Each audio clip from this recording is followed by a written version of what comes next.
Napoleon to Churchill. Almost all of these leaders, Stalin being the only exception, read deeply in history and biography when they were young, and were able to place themselves in the continuums of the heroes of their countries. Even Adolf Hitler saw himself as a second Arminius, and codenamed his invasion of Russia after the 12th century German Emperor Frederick I, known as Barbarossa. When awarding medals of honor, President Richard Nixon noted in his book Leaders how many of those who won it must have appeared to be quite ordinary people until they had risen with supreme valor to an extraordinary challenge. Without the challenge, they would not have shown their courage. He concluded that, in leaders, the challenge of war brings forth qualities we can readily measure. The challenges of peace may be as great, but the leader's triumph over them is neither as dramatic nor as clearly visible. It would be next to impossible, therefore, for a Prime Minister of Luxembourg, in a time of peace, to be a truly great historical leader.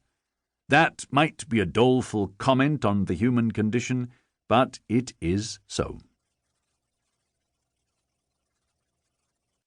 Chapter 1. Napoleon Bonaparte, 1769 to 1821.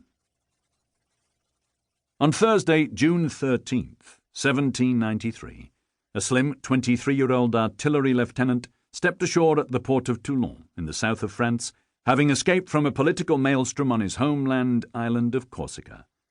Napoleon Bonaparte was a penniless, almost friendless refugee, with a mother and 6 siblings to support. Yet 6 years later he became First Consul and Dictator of France, and 5 years after that, Emperor of the French. Soon afterward he made France indisputably the most powerful nation on the continent. How did he do it? Part of the explanation was undoubtedly luck. Napoleon was fortunate to be 19 years old when the French Revolution broke out, allowing him to rise up the ranks of the French army to become a general at the age of only 24, in part because the aristocrats, who had hitherto officered the French army, had either fled the country or been guillotined. Napoleon's own noble background in Corsica was enough to allow him to be educated for free in pre-revolutionary France, but not enough to send him to the tumbrils. As well as luck, there was Napoleon's own fine sense of political and military timing and his utter ruthlessness. He was ready to kill 300 Frenchmen who were attempting an insurrection in the streets of Paris in 1795. Yet ultimately his success depended on his techniques of leadership, which allowed him to become, in Winston Churchill's words, the greatest man of action born in Europe since Julius Caesar.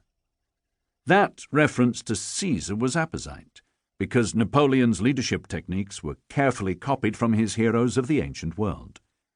Napoleon was an omnivorous reader from childhood, and devoured historical and military biographies in his father's large library in Corsica, and then at the 3 French military academies at which he studied from the age of 9.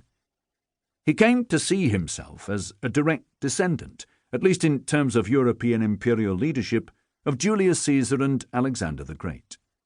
This would imply a prima facie case of psychological disorder in most people, except that today Napoleon is indeed seen as one of the 7 classical great captains of history, alongside Alexander, Caesar, Hannibal, Gustavus Adolphus, Frederick the Great, and the first Duke of Marlborough. Napoleon had an extraordinary ability to inspire the soldiers of what he dubbed his Grande Armée to the extent that they would literally follow him anywhere.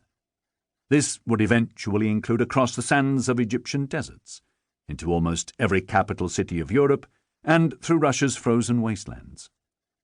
No one who has not experienced it can have any idea of the enthusiasm that burst forth among the half-starved, exhausted soldiers when the Emperor was there in person.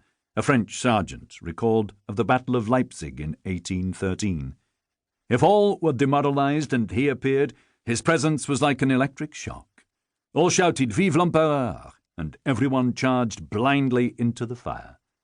Small wonder, therefore, that Wellington considered that Napoleon's mere presence on a battlefield was worth the equivalent of 20,000 men. Napoleon recognized that the best way to inspire his people was through 2 means: imbuing people with the belief that they were fighting for honor and ideology, and